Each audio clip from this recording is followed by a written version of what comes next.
The last section is titled Cover Letters, Do They Still Matter?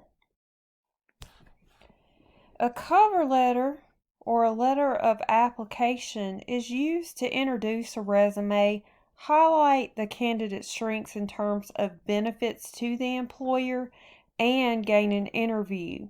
And it may be solicited or unsolicited. In one survey, 87% of recruiters and hiring managers stated they do read cover letters, and 65% said they are influenced by them in their interview or hiring decisions. Applications accompanied by a well-tailored cover letter received a 53% higher interview callback than those without. Even among tech companies of varying size, 48 to 65% require a cover letter, a study found. Regardless of its length, a cover letter should have three primary parts: an opening that captures the attention, introduces the message, a body, and then a closing that requests an interview and motivates action.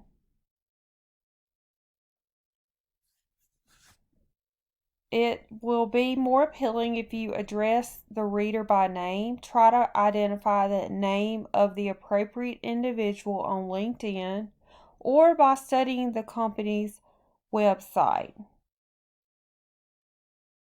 You can also call the Human Resources Department and ask the name of the person in charge of hiring. If you cannot find the name of the person, you might replace the salutation of your letter with a descriptive subject such as application for marketing specialist position.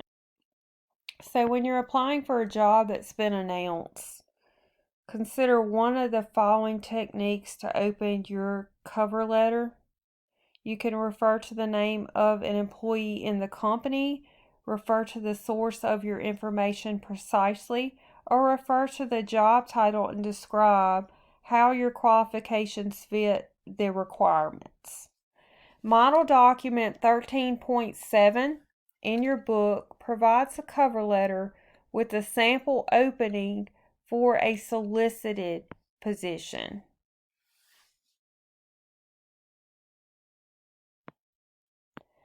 If you're unsure whether a position actually exists, you might use a more persuasive opening.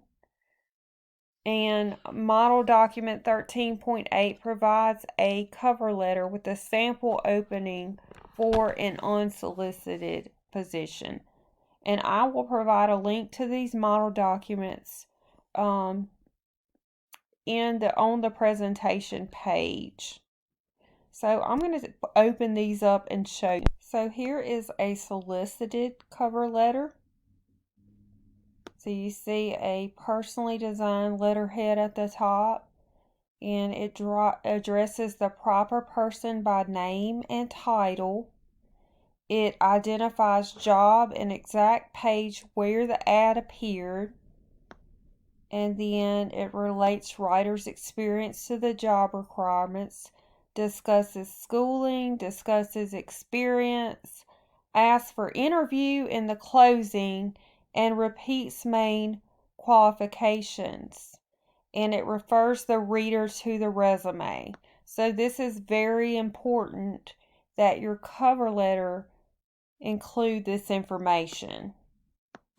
That's for solicited. For unsolicited, you're going to use a personal business style with return address above and the date. You're going to show resourcefulness and knowledge of the company. Keep the letter brief to retain the reader's attention. And then refer to enclosed resume and take initiative for a follow-up. So it says, I'll call during the week of June 5th to discuss your company's expansion plans and the opportunity for an interview. So you want to promote your strengths in the message body. And you want to explain how preparation experience fulfilled stated requirements. Describe your strong points, and you want to refer the reader to your resume. And an example would be, as you will notice from my enclosed resume, I will graduate in June with a bachelor's degree in business administration. That would be a direct reference would be, please refer to the attached resume for additional information regarding my education. But you definitely want to reference your resume. And in the closing, you want to motivate action. You can conclude by confidently asking for an interview.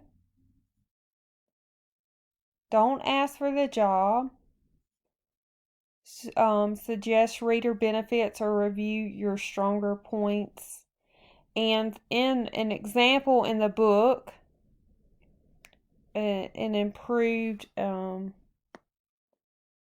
possible ending would be, this brief description of my qualifications and the additional information on my resume demonstrate my readiness to put my accounting skills to work for McClellan and Associates.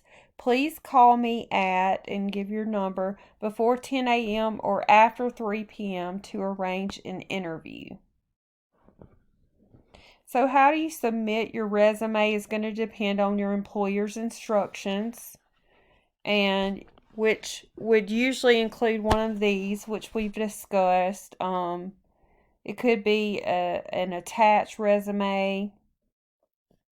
Include your cover letter and resume attached, and you may send it as a PDF or a Word document or a plain text, or submit both your cover letter and your resume by pasting them into the body of an email.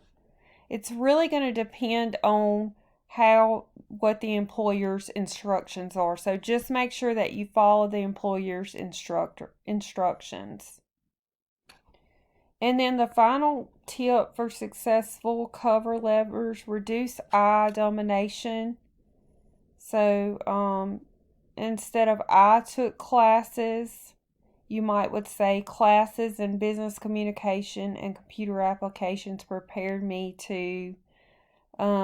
Poor would be, I enjoyed helping customers, which taught me to. If you wanted to improve that, you could say helping customers was a real pleasure and taught me to.